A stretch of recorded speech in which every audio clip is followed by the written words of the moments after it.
Welcome to your brief review of the Attachment, Regulation, and Competency Framework, the ARC framework. I'm Jeremy Carpin. I'm going to walk you through, relatively briefly, the core components of this model. Off the bat, there's a couple of core principles of understanding that you need to have in the back of your mind if you're really going to understand why we want to use this framework. They are that humans are wired for connection. We're supposed to be in relationship with other humans.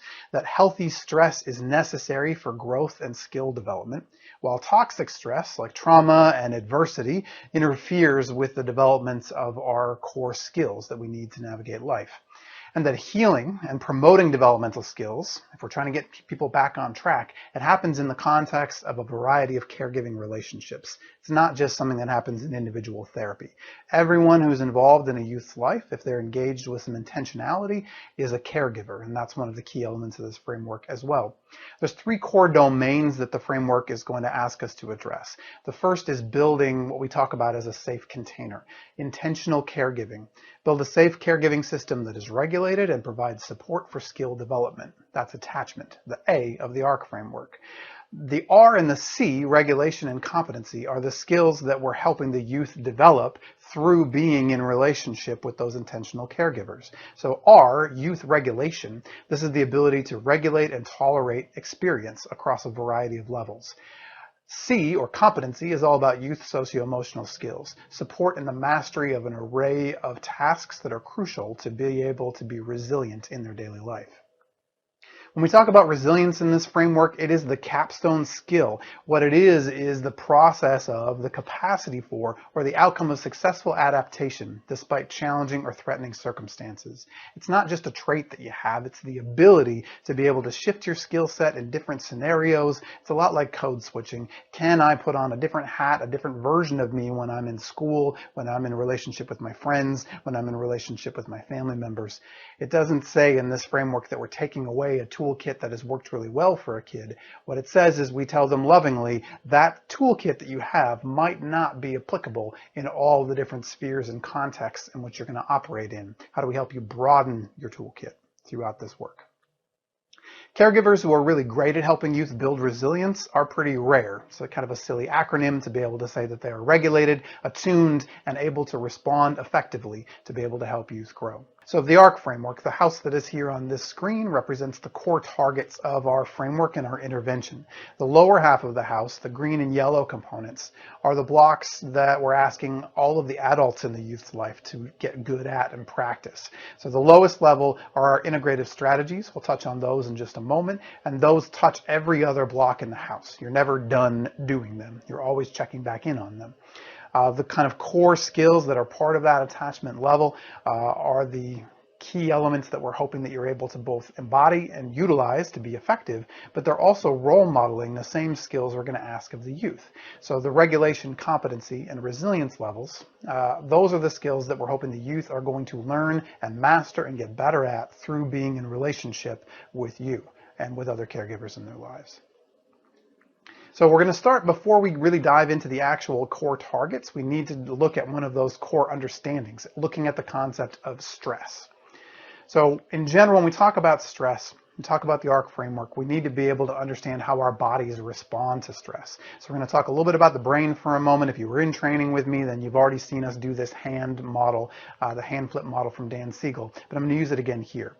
But first off the bat is just looking at kind of across our brain where certain skills are housed. So thinking about my brain stem are just some of my body systems, the things that run my core, the machine elements of my body, keeps my heart rate going, digestion, immune system, etc.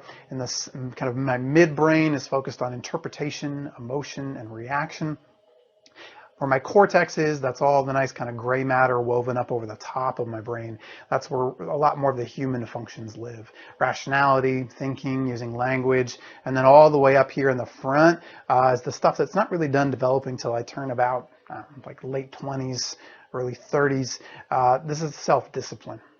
So let's talk about this in the same way, but using a bit more of a metaphor, right? So imagining that this hand is your brain, kind of hanging out in your head as such, right? Where my wrist is, that is my brainstem, controls my heart rate, blood pressure, adrenaline, perspiration, digestion, my immune system, all the stuff that just keeps my body running. Where my thumb is tucked up underneath inside here, that's the emotional core of my brain. That's the limbic system.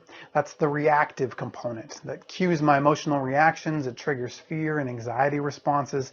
It's the part that, if I'm a little 2-year-old or 3-year-old, I really only have some of these core functions with a little bit of cortex over the top, but really I'm walking around kind of like a live wire with a lot of my reactions being like, oh my God, I love this. I hate this. I think I pooped. So like, what's going on right now? I'm enjoying this. This feels nice.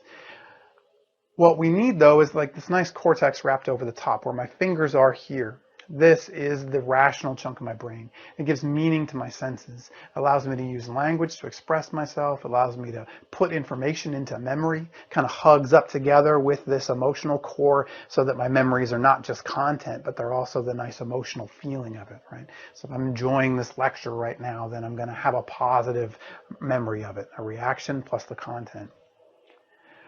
My fingertips all the way at the front up here, this is the prefrontal cortex. This is where executive functions live. This is where impulse control, frustration tolerance, risk management, planning ahead, organizing myself. This is also the only part that is evaluative that says, hey, wait a minute, this might not be a good idea. So it's the brakes on the brain. If my limbic system is saying, yeah, eat all the donuts on that plate before anybody else gets any, my frontal cortex is the one that says, hey, wait a minute, I should probably share and not take everything. Or the part that says, last time I ate all the donuts, I got a terrible stomach ache, so maybe I shouldn't do that. So it's a really great interplay between these two systems, my impulses and really my higher cognitive structures to be able to say, nah, not such a good idea. For all of us, we have a really great evolutionary system built in that tells us that really if I use my entire cortex, it's a relatively slow process of like kind of taking in information, evaluating it, making choices and decisions. But even before we had all this really great gray matter up the top, we had a faster system that was below it that kept us really safe. And so in a moment of high levels of fear, anxiety, and stress, we flip our lids. And so everything that is flipped up is basically turned off and we're operating from the lower structures. So what that means is when we flip our lids, we can enter into fight mode, we can enter into flight, so I'm going to run away from whatever that threat is, I can flock together with another human for safety, or I might freeze and dissociate and just try to hide, right? So if I walk out of my house right now and I try to cross the street and I don't look both ways and a car screeches to a halt, I'm not going to use my whole cortex to evaluate and be like, oh, the car is approaching at a fast velocity, it is larger than me. By the time that I decide there's a threat, in that circumstance, I would already be harmed. So instead, I'm going to flip my lid, and then this lower system is going to keep me safe. It has the ability to quickly interpret the situation, marshal some resources, kind of pumping some adrenaline and pumping cortisol through my body so I'm really energized and I'm numb in that moment, and I can get to the side of the road. I'm much more physically able to do that, but I'm a little bit dumber in that moment. Rational thought turns off, language turns off. My ability to put things into memory in a narrative format turns off. It short circuits my digestive system because I want all that additional energy that's usually in my stomach. About up to 80% of my energy is usually consumed digesting food. Instead, if I shut that off, then I have more energy to be able to fight and run. It also impairs my immune system and certainly my executive functions, which are all the way up here at the top. These are definitely turned off in this moment. It's really useful in keeping us safe. But if someone were to try to have a dialogue with you when you're in this state, you are not going to be super reflective. You might not be super polite or kind, or all of the wonderful skills that you've developed throughout your life. They're offline until you feel soothed enough that the threat has passed so that you can come back down and have your cortex hug your limbic system and say, hey, things are okay. Put more simply, when we're scared, we turn off our adult brains. Functionally, we become closer to a 2 or 3-year-old version of ourselves. Our system needs to be soothed back into an engaged adult state. When we're back in our adult brains, we can engage in rational conversation, we can have meaningful dialogue with folks, we can think really clearly, and we can think and process and learn from our actions. I might think, oh man, I should have looked both ways before I crossed the street. Or I bet it was scary for that driver that they almost hit me as well. It's not just about me. A key principle here as well, when we kind of bridge this into why we're talking about it in this framework, is understanding that our brains are built in a use-dependent fashion. Skills that I have are nothing more than well-traveled neural pathways, right? I've done something again and again and again and again, and my brain has marshaled resources to make sure that I can do that effectively. If I haven't had practice doing something, I'm not going to be good at it. I don't have a neural network associated with it. So practice and repetition is what wires the brain and rewires the brain. Our brain is really plastic, meaning it's changeable. Throughout our lifespan, we have the ability to continue to make new skills and new networks. It's not, for some things, it's much easier earlier on in life, but throughout our life, we can always learn. If I haven't practiced a particular skill, then I don't have the ability to bring it out. And that also is going to come back when we talk about standard strategies that people use in behavior management, where they try to motivate someone to do something. But if that youth doesn't actually have the skill, they haven't practiced it, no amount of a motivation strategy is going to get them to be able to pull out that skill. This also comes into play with this idea that if you think about what I do with my brain the most is what I have the greatest skill in doing, whether I want that to be the case or not. If you think about youth, you might grow up experiencing what we talk about as complex developmental trauma. It's a mouthful just to say that they've experienced trauma and adversity at the hands of people who they should have been able to expect would keep them safe. So often caregivers, or within their household, even if their caregivers were loving, maybe there just wasn't enough resources to meet some of their basic needs, or there were other aspects of a lack of safety within their community. So they spent a lot of time where they didn't feel safe enough to fully have their cortex come online. And so they spent a lot more time in the survival chunk of their brain, just trying to get by with reactions and meeting my own basic needs. It takes feeling soothed and safe enough to engage this whole system. And so if you have moments where you're feeling scared, terrified, you're flipping your lid, you're spending more time practicing being flipped up or all the way flipped up. What that can mean is that you're going to interact with youth who might have grown up with adversity or trauma, who are going to spend a lot more time operating out of this survival brain and find it a lot hard to let this system idle and bring the cortex online. Or that they'll flip their lids for things that you find confusing because the trigger from going from here to here is something that you don't quite understand. It could be related to previous trauma, a smell, a sound, the way you look, the way someone's talking, the lack of resources, being denied food. It could be a range of things that are different for different people. A lot of this is just us trying to get curious about, am I talking to someone whose cortex is fully online, or am I talking to someone whose cortex is a little bit up or all the way up, so that I know what strategy I need to use. Because if I want to be able to have a rational dialogue, then I'm going to need to soothe them back down to a space where their brain is online fully. So building off of that is just this general concept of stress, right? That stress, if it is given to our systems in moderate and predictable doses with a nice, safe, caregiving container, so some kind of a guide, another relationship, it's going to help us build skills. We're going to get more resilient, more tolerant for daily experiences. It's just general learning principles. If I give you a challenge that you can handle, or it's just outside of your range, but I give you resources and assets so that you can tackle it, that's going to build some skills, and it's going to get you feeling like you have greater self-efficacy, that you can handle more things. You met a challenge and you were successful. If instead I give you a lot of doses of stress that feel severe, they're beyond your developmental ability to handle, they feel unpredictable, you don't know when they're going to come, that's going to lead to more vulnerability and more sensitization. You're going to start to be more risk averse, right? You're going to learn that, okay, no, I couldn't handle that, so I'm just not going to try. I'm going to step back from this. The brain loves things that are predictable. It prefers to do the same thing again and again and again. It doesn't like things that are new, and it doesn't like disruptions in patterns or routines and rhythms. So using that information, we can really think about how do we create a treatment environment that feels predictable, where doses of stress feel moderate, and where we have relational guides that help people pick themselves back up and feel that they can learn to love screwing stuff up, failing, learning from their daily life experiences. Another key principle in this is this idea of energy regulation. Can I notice in my body? Can I tune to what's happening in my system to notice how high or low my energy level is? Can I notice where my emotions are? Do I notice what I'm thinking about in this moment? And then reflect on it. Does it feel comfortable? Like, do I like the energy level that I'm at right now? Do I need to move it if I want to be effective? If I'm trying to go to bed and my energy is amped up to 10, I'm going to have to do something to bring it down enough to go to sleep.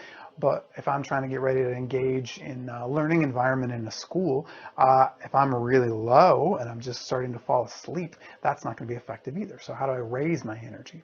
So a lot of it is just noticing across a range of domains what's happening with me. Is it in a way that feels balanced and feels good to me? And if it's not, do I have strategies to move it? That's the modulation piece, right? Do I have something where I can drink some water? I could talk to a friend. I could think about something, something that helps me shift that energy so that I know that I'm ready to be effective. A lot of this is just noticing, is my lid on? Am I a little bit impaired right now? Am I a lot of bit impaired right now? And what do I need to do about it so I can get ready to be able to successfully engage? And this concept is not just for the youth, it's for the caregivers just as much as it's for the youth. They need to see us role modeling this throughout the course of our work, because otherwise you're not going to be able to engage their cortexes. So some of this, when you put all this together, is really looking at, for a lot of the youth we might work with, their doses of adversity, kind of childhood experiences of abuse, neglect, household dysfunction, also adverse community environments, discrimination, poverty, violence, problems with housing, or a lack of sense of community in some cases. Those doses of adversity, we need to make sure that we're outweighing them with some more positive experiences, positive and compensatory experiences. Do I feel like I have self-efficacy? Do I have control in my life? Do I have opportunities to strengthen my skills and my regulatory capacities?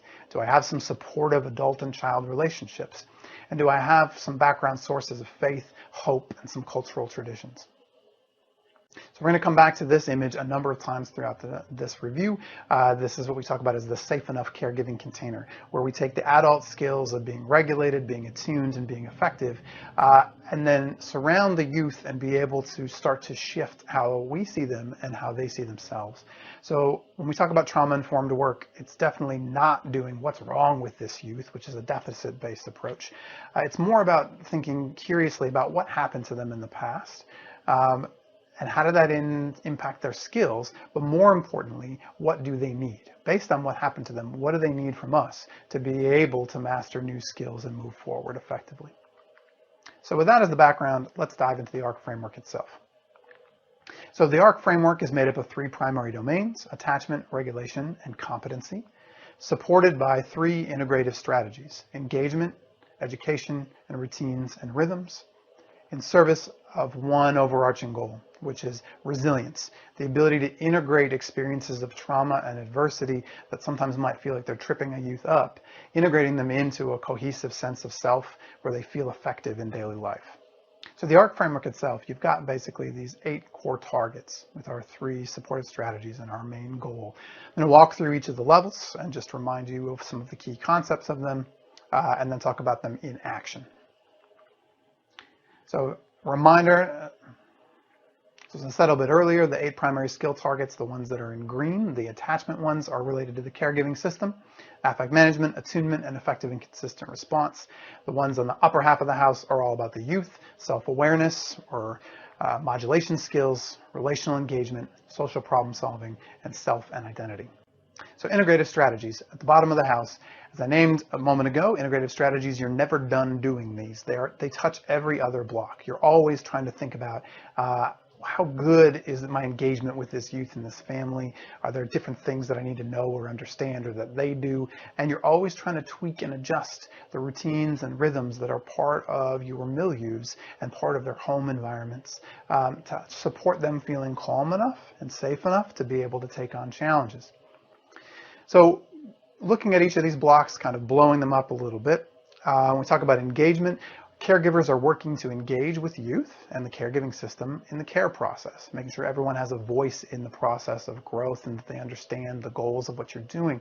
But you also need to make sure that you're striving for authenticity in your relationship, that you're focusing on cultural humility or cultural competence, and aligning on goals.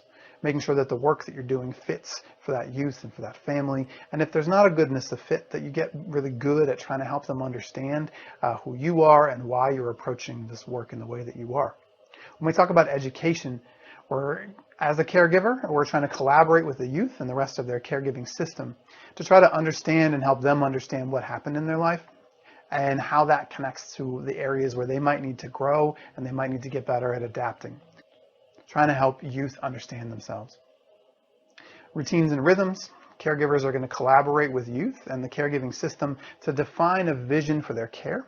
And that vision then informs individualized structures that you might need within your milieu, different routines and expectations. You're thinking about the rhythm of the day and how that's supporting regulation, how that's helping people feel safe, and how that's also helping them see their culture reflected in your spaces, thinking about things like food, thinking about when people take showers, thinking about when they study or how long they can study one youth to another youth.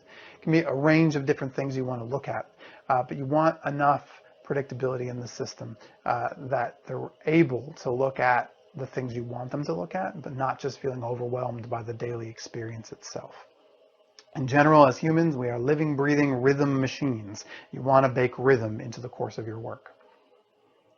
What that's going to allow us to do then is to start looking at the attachment skills. So the attachment skills are all the skills for the caregivers, us, other caregivers in their lives. Let's look at them. So overall, when we talk about attachment, we're talking about creating a safe environment, a trauma-informed system, safe relationships that are able to support youth in meeting their developmental needs, their emotional needs, and their relational needs. There are 3 core skills on this level: caregiver affect management, attunement, and effective response. Each one of these blocks, I'm going to give you a small kind of catchphrase for them, but first let's define them. So when we talk about caregiver affect management, we're basically talking about the ability as the adults to notice what's going on with ourselves and regulate ourselves. So caregivers reflecting on our own thoughts, our own feelings, our own physical state, our history, like how we were raised, our beliefs, and working to manage it so that in the moment we can be effective.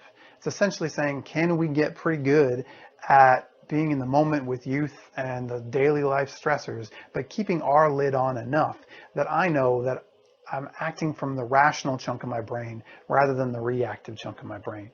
And to be clear, this work is hard. This is the first block, and it's the most important block because it's always in flux. There are plenty of moments throughout all of our days and throughout their caregivers' days as well in which they're noticing that, like, no, I am getting upset about this. I am having a reaction to this. I am starting to judge what's happening. But it's noticing it, listening to our own bodies, and coming up with a strategy to be able to bring my lid back on so I know that I'm making a rational choice rather than a reaction. If I am calm enough, caregiver affect management, then I can attune to what's happening with this youth in this situation. Attunement is all really about connecting. So we talk about caregivers building mutually enjoyable connections with youth and getting curious about challenging or confusing behaviors. There's a lot of behaviors you're going to encounter where you don't want to get curious about them. You're just like, no, this is not okay. But with everything, there's always a reason behind every behavior. People don't just do stuff. There's often an unmet need or a skill deficit or something that is underlying the choice. Presuming that people would do the right thing if they had the right resources and skills is hugely important. So trying to attune, wonder where this is coming from, so that I can tie an effective response to it. So these build together. So manage my own affect, get curious and connect, and that's going to allow me then to make a choice about what might help. So caregivers responding to help youth grow. This is an effective response. It requires being regulated and attuned. Caregivers are going to role model and teach this to other caregivers. There is no exact recipe for how to respond to different behaviors, but there is the basic notion that I'm going to have better odds of choosing a response that might be helpful if I know I'm doing it from a calm brain and I've got a good read on the situation and this particular youth, and then I make a choice. A lot of this is a dance. I'm going to screw it up and then I try it again. Attunement, effective response. So I said you have some catchphrases for these. So caregiver affect management, think about it really as just being a regulated caregiver, checking yourself before you wreck yourself. Okay? Or the more trauma-informed version, care for yourself before you wear yourself out. This builds into attunement. So attunement is really all about being an attuned caregiver. And with this is get curious, not furious. Building off of the last one, can I be calm enough that I can get curious about any kind of a behavior so that I can really get at the root cause underneath it? So check myself before I wreck myself, get curious, not furious, building into our effective response. So to be able to respond effectively, I've got two mantras here to really shift the mindset from the idea of anything that's punitive to really thinking about discipline. Discipline's about teaching, guiding, walking with. It shouldn't hurt, it should make a difference. Or shame and pain won't lead to gain. Being able to be clear that the best learning is also going to be enjoyable. The things that we learn and we retain, the best teachers in our life were people who we trusted, who we felt safe with, who in many cases we also had fun when we were learning something, even if it was difficult to learn.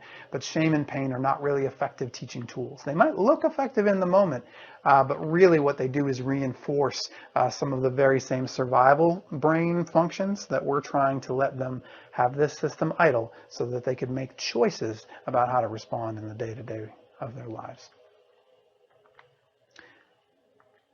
So when we're responding effectively, really the kind of buckets we're trying to respond within, we're trying to respond to help those youth regulate themselves. And then we're trying to respond in a way that's going to help them build some more of their competency skills.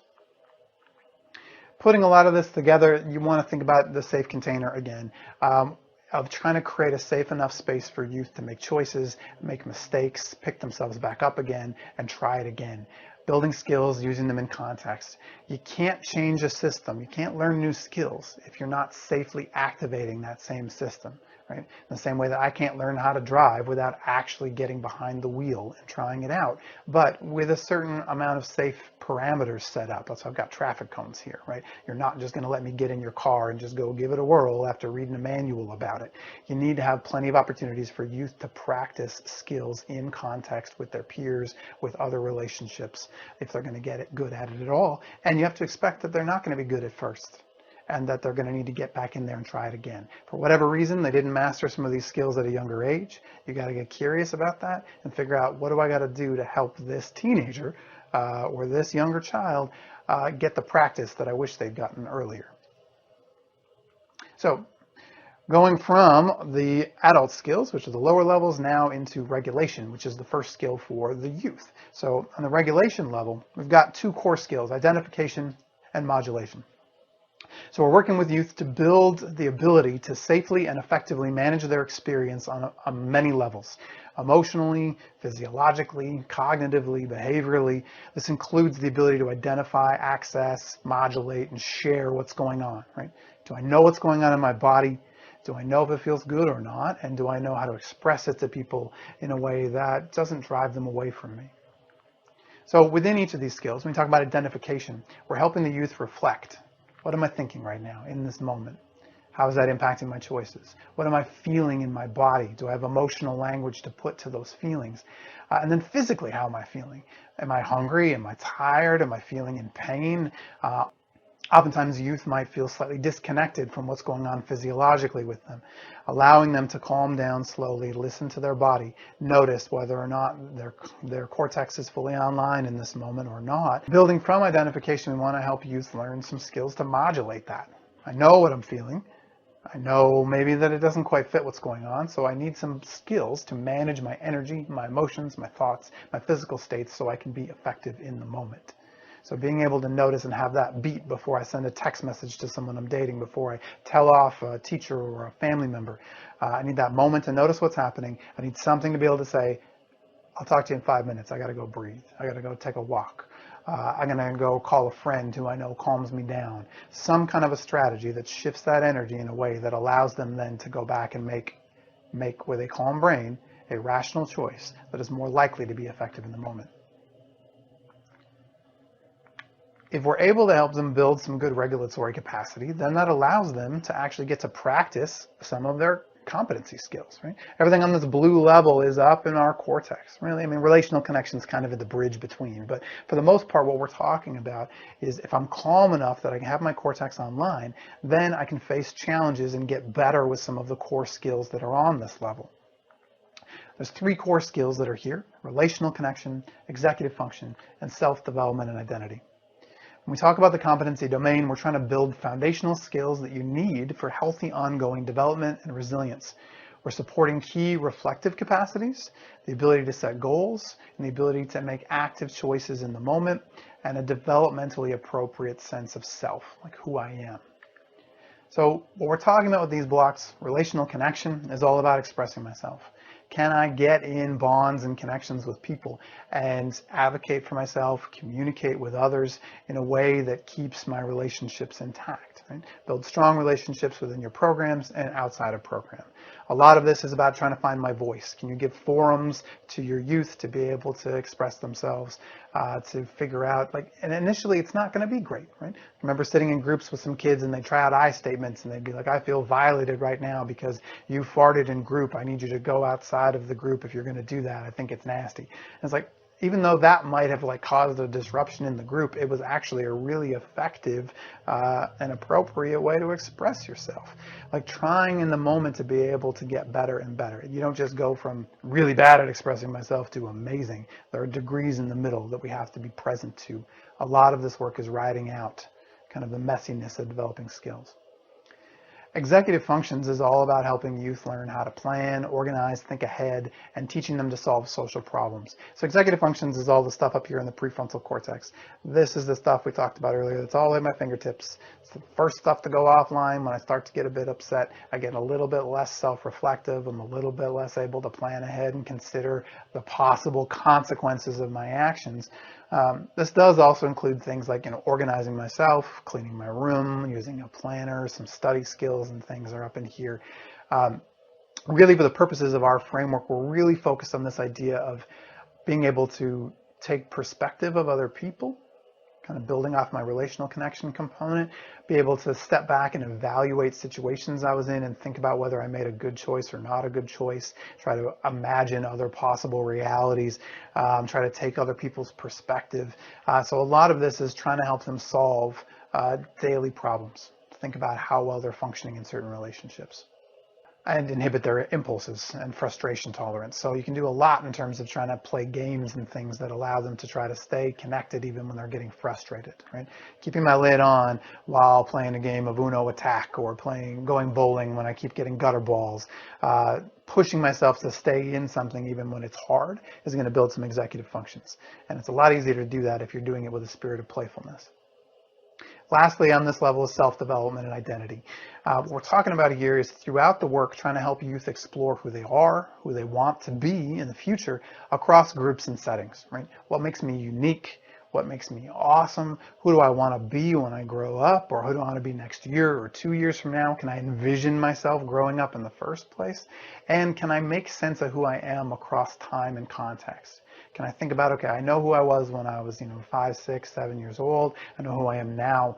Can I think about and tell a story about how those two people relate, how this kid became this person now? Can I also think and make sense of the idea that it's okay that maybe I'm a little bit different in this setting than I am with my family, than I am with my friends? But do I have some way of being able to connect those? Do they feel like they're consistent and those versions of me fit together? Or is it really draining trying to hold together the version of me that's with my friends and the version of me that shows up at work? But really trying to help them explore who they are, using some great activities to help them think about and really carve out an identity that's going to help them move forward in life and feel really effective. And it's also going to help them feel, like an equal participant in relationships that they're in. The final level of our house is all about resilience. So trauma experience integration. It's not something that you just do at the end. You're doing it throughout the work. You're trying to help youth use their daily activities, everything you're asking them to do across the course of their day to promote mastery and skills, helping them explore, process, integrate things that have happened in their past into an understanding of themselves that allows them to be effective in daily life. And so these activities you're doing here, some of them are going to be great things that might be done in therapy, kind of writing a narrative of who I am, an autobiography. I might learn and use arts to be able to express myself. But it's also just the idea that if I'm going to go shopping with a staff member, if I'm going to cook a meal, if I'm going to clean and organize, to be able to do any of these things, I'm having to calm myself down and get regulated. I got to bring my executive functions online to kind of read the recipe and think through what do I need to do and plan. And I'm going to have moments I get frustrated and then I have to re-regulate. There's all this rhythm throughout daily activities that's promoting resilience, that's promoting me feeling good and safe in my skin and helping me shift from maybe feeling like the experiences I had in my past get in my way, to instead being able to think about the experiences I had in my past make me who I am, and maybe they make me stronger in some ways. Everyone's journey for this is going to look a little bit different. So that's the ARC framework in a nutshell. 3 primary domains: attachment, regulation, and competency, supported by our 3 integrative strategies.